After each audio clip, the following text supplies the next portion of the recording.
Hillary Clinton was an outstanding Secretary of State. She would never intentionally put America in any kind of jeopardy. And what I also know, because I handle a lot of classified information, is that there's classified and then there's classified.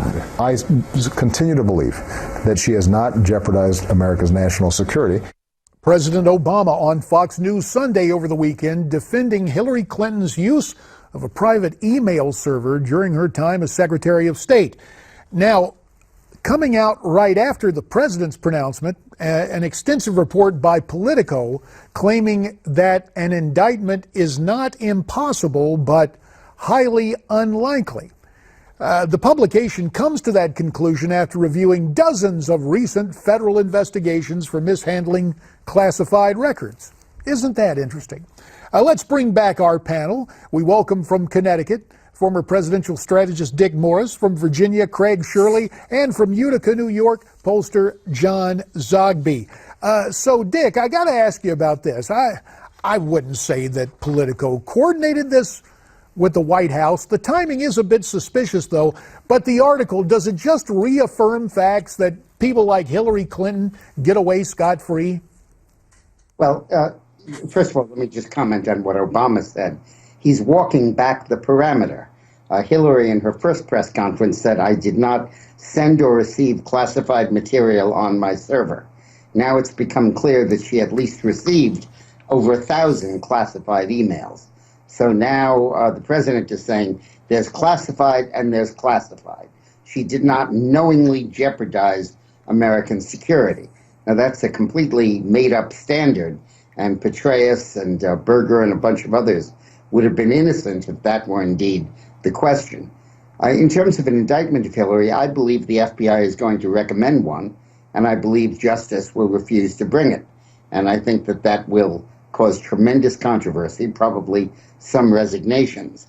But come on, get real. A Democratic president is not going to indict the Democratic nominee several weeks before an election.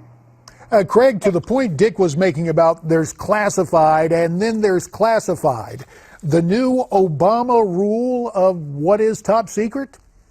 Apparently, I'd never heard of different levels of classified documents. I understood everything was, was either classified or unclassified. So apparently now we have a new standard. I think in a way is that if Hillary is not indicted, that actually becomes more of a problem for her, because it fits into the narrative that the fix is in for the rich and powerful of Washington, the elites of Washington, that they're literally beyond the law. There's no doubt that politics are consideration in all federal indictments. There certainly was on the impeachment of Richard Nixon. Peter Rodino was the Democratic chairman of the House Judiciary Committee, was a very partisan Democrat, and pursued Richard Nixon with great zeal. On the other hand, his predecessor, Emanuel Seller, a congressman from Brooklyn who lost unexpectedly in 1972 primary, said he was not going to prosecute Richard Nixon because it would tear apart the country, which is exactly what it did. But I think it is suffice to say is that there's no good news for Hillary in this, and in some ways this might even be worse for her because it just keeps the story alive. Well, let's ask our pollster about that. John Zogby, do you think it hurts Hillary to keep the story alive, or does she just miss this missile aimed at her campaign and says, yeah, so what? The battle lines are already drawn. Those that hate her are going to continue to hate her guts right through the election. Those that don't and waffle are going to continue to be where they are. Whether she is, obviously, if she is indicted, that's real trouble for her campaign. If it isn't, then there's a battle cry then among her opponents, and it just raises the intensity against her.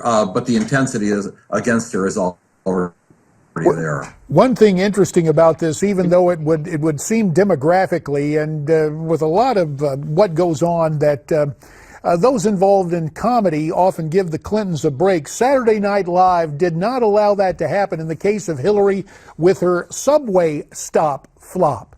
Take a look at the way Saturday Night Live lampooned it. The New York City subway is the best way to get around. Now, try again. It's been a while. Is this a working Metro card? Is it? I'll just go in the old-fashioned thing.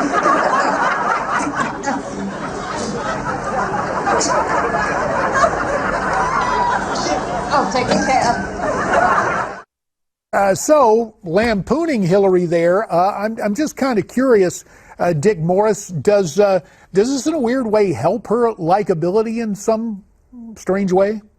Yeah, klutziness is always likable. I think so.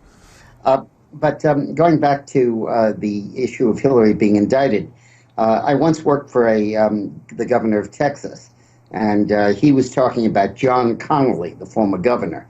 And with this big Texas drawl, he said, John Connally taught us all the difference between innocent and not guilty.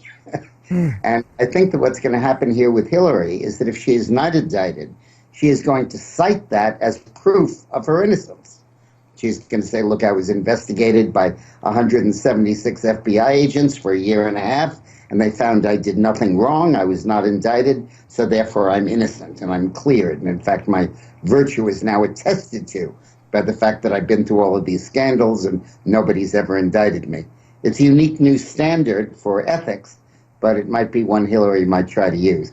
Well, interesting to see. And I guess when it comes to lampooning, that's fair game for everybody, regardless of their party registration, especially when they fail to get the particular coded ticket through the subway turnstile. Gentlemen, thank you for taking us through the twists and turns of American politics. We'll do it again real soon. And what do you think about what was said by that panel? We'd love to get your take on it. Send me your comments at newsmaxtv.com/comment, or if you're part of the Twitter sphere, use Twitter, where our handle is @Newsmax Prime.